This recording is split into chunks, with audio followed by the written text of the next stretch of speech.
This video will be a fun video on the different things you can do with strings in Python. So again, a string is just a collection of characters or letters. And to start off, let's make our string.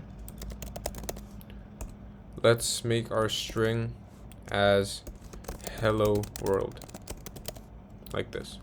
Now we can do the most basic thing, such as print message, which will print our string hello world when we press enter.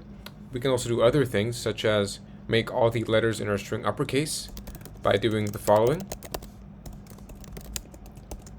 Like this. We can make all the letters lowercase by doing the following. We can also split our string into different components, for example, like this.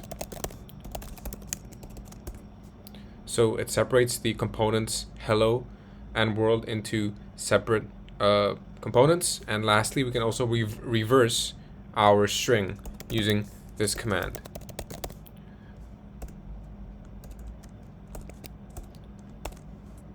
Just like this. So it prints the reverse of hello world into whatever that is. So that's it for this video. Thank you for watching.